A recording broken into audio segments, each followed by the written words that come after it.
Hello students, welcome to हमारा शिक्षा ज्ञान। आपका स्वागत है क्लास 12 इंग्लिश ग्रामर के एक और वीडियो लेक्चर में। आज इस वीडियो में हम डिस्कस करने वाले हैं सिंथेसिस को। और ये जो टॉपिक्स है ये प्रतिवर्ष आपके बोर्ड एग्जाम में पूछा जाता है और ये 2 से 4 मार्क्स में आपसे पूछा जाता है।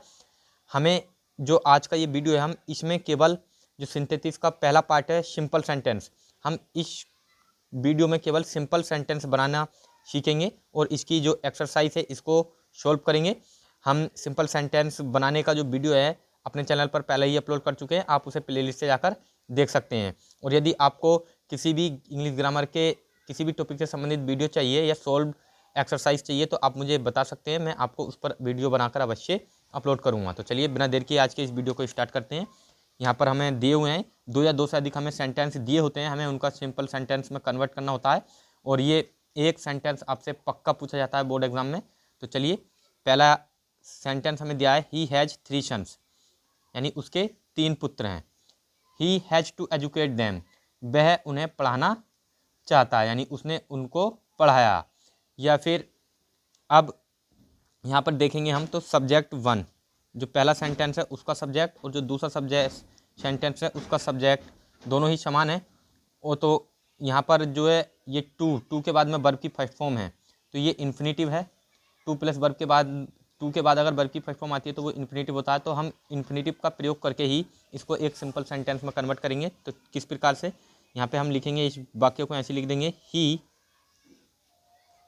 Has 3 sons.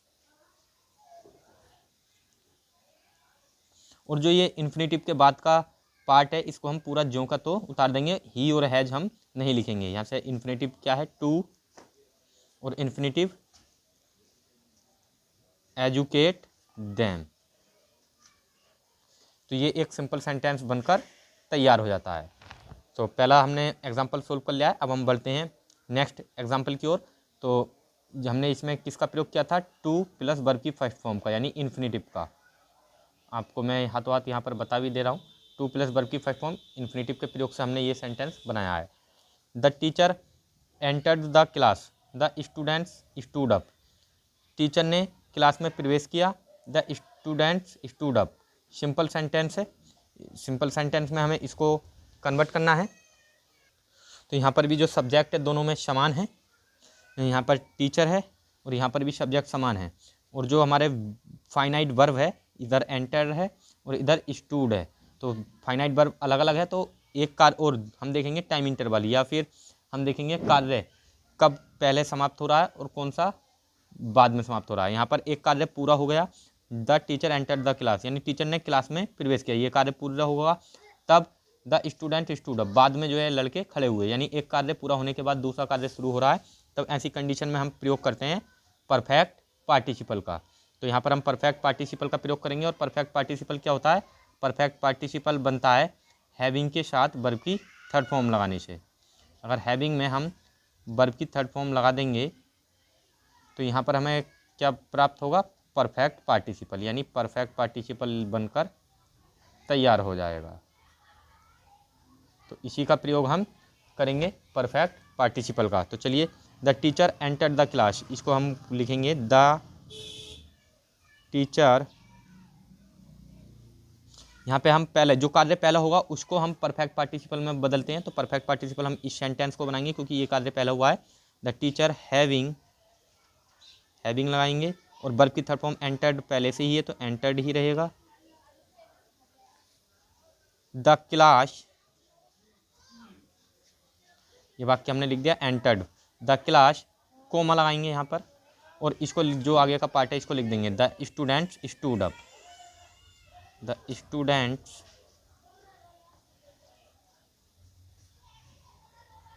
Stood up. तो इस प्रकार ये हमारा सिंपल सेंटेंस दूसरा भी बनकर तैयार हो जाता है। अब हम देखते हैं हमारे तीसरे सिंपल सेंटेंस को क्या है, उदाहरण को। सीता वेंट टू देहरादून, सीता देहरादून गई। She went there to see her sister, वह वहाँ पर अपनी बहन को देखने गई। तो इसको सिंपल सेंटेंस में हम कंबाइन करेंगे तो हम यहाँ पर देखेंगे सब्जेक्ट क्या है, दोनों में समान है।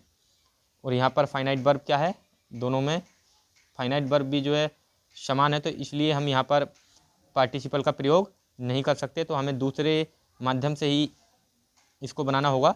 तो यहाँ पर हमने दिख रहा है हमें फिर से कि यहाँ पर टू के बाद वर्ब की फर्स्ट फॉर्म है, तो हम इसको इन्फिनेटिव के प्रयोग से ही बना सकते हैं। तो हम बनाएंगे सीता, इन्फिनेटिव में आपको बता ही चुका हूँ कि इन्फिनेटिव क्या होता है। Sita went to Dehradun. अब इन्फिनेटिव का प्रयोग करेंगे टू शी हर सिस्टर। तो इस प्रकार ये इन्फिनेटिव के प्रयोग से एक सिंपल सेंटेंस का निर्माण हो जाता है। अब हम बढ़ते हैं हमारे नेक्स्ट क्वेश्चन की ओर, नेक्स्ट एग्जाम्पल की ओर। आई वाज हंग्री, मैं भूखा था। आई टुक माई फूड, मैंने अपना खाना लिया। तो यानी मैं भूखा था और तब मैंने अपना खाना लिया, तो यानी एक कार्य अभी पूरी तरह समाप्त नहीं हुआ, यानी भूख अभी जारी है, तभी दूसरा कार्य जो है हमने शुरू कर दिया, यानी खाना हमने लिया। तो एक कार्य समाप्त नहीं हुआ, दूसरा शुरू हो गया। तो ऐसी कंडीशन में हम प्रयोग करते हैं, और सब्जेक्ट क्या है, दोनों में समान है। और जब सब्जेक्ट समान हो और एक कार्य समाप्त ना हो और दूसरा शुरू हो जाए, तो ऐसी कंडीशन में हम प्रयोग करते हैं प्रेजेंट पार्टिसिपल का। कौन से? प्रेजेंट पार्टिसिपल का। और प्रेजेंट पार्टिसिपल कैसे बनता है? प्रेजेंट पार्टिसिपल बनता है वर्ब की फर्स्ट फॉर्म में आईएनजी जोड़ने से। अगर हम वर्ब की फर्स्ट फॉर्म में आईएनजी जोड़ देंगे तो प्रेजेंट पार्टिसिपल का निर्माण हो जाता है। और प्रेजेंट पार्टिसिपल हम उसी का बनाते हैं जो कार्य पहले होता है। लेकिन हम यहाँ पर देखेंगे कि यहाँ पर जो बाज है, यहाँ पर बाज जो है मैन वर्ब के रूप में है। जब इज एम आर बाज वर्ब मैन वर्ब के रूप में होता है, तब हम बीइंग लगाकर जो है प्रेजेंट पार्टिसिपल का निर्माण करते हैं। मैं यहाँ पर लिख देता हूँ, जब इज एम आर या वाज वर्ब जब ये वाक्य में मैन वर्ब के रूप में हो, तो हम बीइंग से प्रेजेंट पार्टिसिपल का निर्माण करते हैं। तो यहाँ पे इसका जब हम सिंपल सेंटेंस बनाएंगे तो यहाँ पे लिखेंगे बीइंग हंग्री। बीइंग हंग्री यानी भूखा होते हुए, भूखा होते हुए आई टुक माई फूड, मैंने अपना खाना लिया। आई टुक माई फूड। तो इस प्रकार जो ये हमारा चौथा एग्जाम्पल था, ये भी हमने कंप्लीट कर लिया है। अब हम बढ़ते हैं हमारे नेक्स्ट एग्जाम्पल की ओर, पांचवें। Great people serve their country, जो महान लोग होते हैं वो अपने देश की सेवा करते हैं। देयर सर्विस इज सेल्फलेस, और उनकी जो सेवा होती है वो क्या होती है? निस्वार्थ होती है, सेल्फलेस होती है। तो यहाँ पर हम देखें तो सब्जेक्ट क्या है, दोनों में समान है, और फाइनाइट वर्ब जो है अलग अलग है। यहाँ पर फाइनाइट वर्ब नहीं है, तो हम इसमें पार्टिसिपल का प्रयोग नहीं कर सकते, इसलिए हमें इसको किसी दूसरे रूप में बनाना होगा। तो हमें यहाँ पर दिख रहा है सेल्फलेस, यहाँ पर सेल्फलेस है, ये एडजेक्टिव है। अगर हम इस एडजेक्टिव में ly जोड़ दें तो ये एडवर्ब बन जाएगा, और इस एडवर्ब को हम इस वाक्य में जो नाउन है उसके साथ यूज कर देंगे, तो हमारा जो सिंपल सेंटेंस है वो बनकर निर्मित हो जाएगा। तो हम इसको बनाएंगे किसके माध्यम से? एडवर्ब क्लाउज के माध्यम से। तो चलिए कैसे बनेगा? Great people serve their country selflessly. इसका हम एडवर्ब में हमने इसको कन्वर्ट कर दिया है, ly जोड़ दिया है। तो आप ध्यान रखेंगे, जब हम एडजेक्टिव में ये यहाँ पर ADJ का मतलब एडजेक्टिव है, एडजेक्टिव में जब हम ly जोड़ते हैं तो वो बन जाता है एडवर्ब। तो हमने एडवर्ब क्लाउज का ही यहाँ पर प्रयोग किया है। ये एक क्लाउज है, सेल्फलेस था, इसमें ly जोड़ा और यहाँ पर हमने इसको उठाकर रख दिया। इस प्रकार ये हमारा सिंपल सेंटेंस बनकर निर्मित हो जाता है। चलिए अब बढ़ते हैं हमारे नेक्स्ट एग्जाम्पल की ओर। तो चलिए नेक्स्ट एग्जाम्पल है the sun rose the fog disappeared, यानी सूर्य निकला और जो फॉग था, कोहरा, वो गायब हो गया या चला गया। तो इस प्रकार जो ये सब्जेक्ट है दोनों में अलग अलग है, और यहाँ पर एक कार्य पूरा हो गया तब दूसरा कार्य शुरू हो रहा है। तो यहाँ पर हम लगा देंगे कौन सा रूल? परफेक्ट पार्टिसिपल का। तो परफेक्ट पार्टिसिपल का प्रयोग करेंगे the sun having risen. Perfect participle में आपको अभी बता चुका हूँ, वर्ब हैविंग के साथ वर्ब की थर्ड फॉर्म लगाने से। The sun having risen the fog, comma लगाएंगे, द फॉग डिसअपेयर्ड, जो कोहरा था वो गायब हो गया। इस प्रकार ये सिंपल सेंटेंस बनकर निर्मित हो जाता है। अब नेक्स्ट है ही इज़ वेरी स्लो, वो क्या है, बहुत ही स्लो है, धीमा है। He cannot win the the रेस, वह रेस नहीं जीत सकता, यानी वह इतना धीमा है कि रेस नहीं जीत सकता। तो इसके लिए हम क्या सिंपल सेंटेंस बनाएंगे, यहाँ पर हम इन्फिनेटिव का प्रयोग कर देंगे, क्योंकि कैन नॉट आया हुआ है। जब सब्जेक्ट समान हो और एक वाक्य के बारे में ही दूसरे में दिया हो कैन नॉट, तो उसमें हम इन्फिनेटिव का प्रयोग कर सकते हैं। किस प्रकार से देखिए, ही इज, अब बैरी की जगह हम लगाएंगे टू। जब हम सिंपल सेंटेंस बनाते हैं और बैरी आए तो उसको हम टू में कन्वर्ट कर देते हैं, ही इज टू स्लो। और यहाँ पर जो इन्फिनेटिव है इसको हटा देंगे और जो वर्ब की फर्स्ट फॉर्म है उससे पहले टू लगाएंगे, इन्फिनेटिव का प्रयोग करेंगे तो यहाँ से हो जाएगा slow to win the race, यानी वह रेस जीतने को बहुत ही स्लो है, इतना स्लो है कि रेस नहीं जीत सकता। तो इस प्रकार ये सेंटेंस निर्मित हो जाता है। यहाँ पर भी हमने वर्ब इन्फिनेटिव का प्रयोग किया है, टू से के बाद में वर्ब की फर्स्ट फॉर्म है, इन्फिनेटिव के माध्यम से हमने सिंपल सेंटेंस निर्मित किया है। अब हम देखते हैं हमारे नेक्स्ट एग्जाम्पल 8 को। रवि वर्कड हार्ड, रवि ने कठिन परिश्रम किया। He could not get good marks, वह अच्छे अंक नहीं पा सका।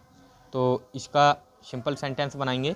हम यहाँ पर प्रीपोजिशन का प्रयोग कर सकते हैं, क्योंकि यहाँ पर दो विरोधी चीज़ हैं और दो विरोधी चीज़ होती है तो हम उसमें एक प्रीपोजिशन होती है इन स्पाइट ऑफ, के बावजूद, के बावजूद।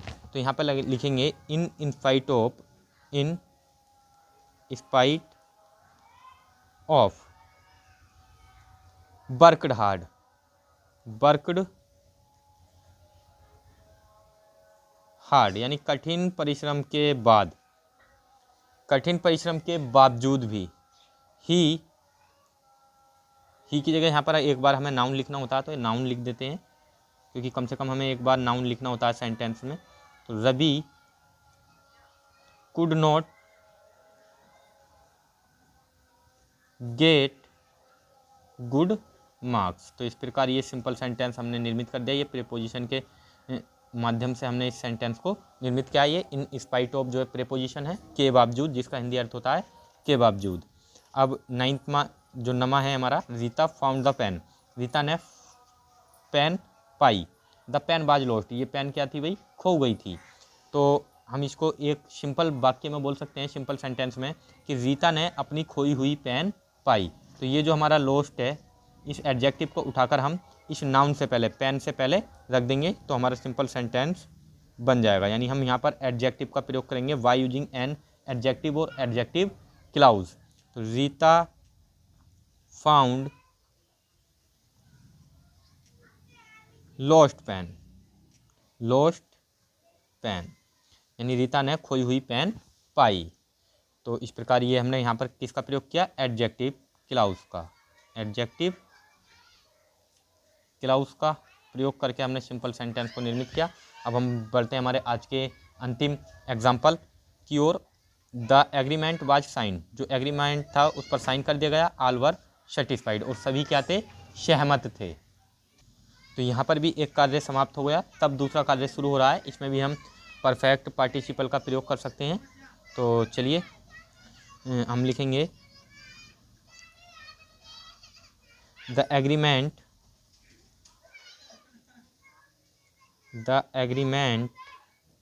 Having,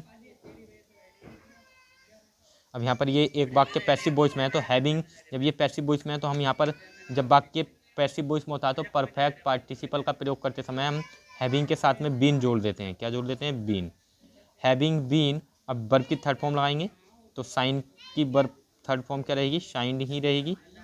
the agreement having been signed, comma, all were satisfied, all were satisfied.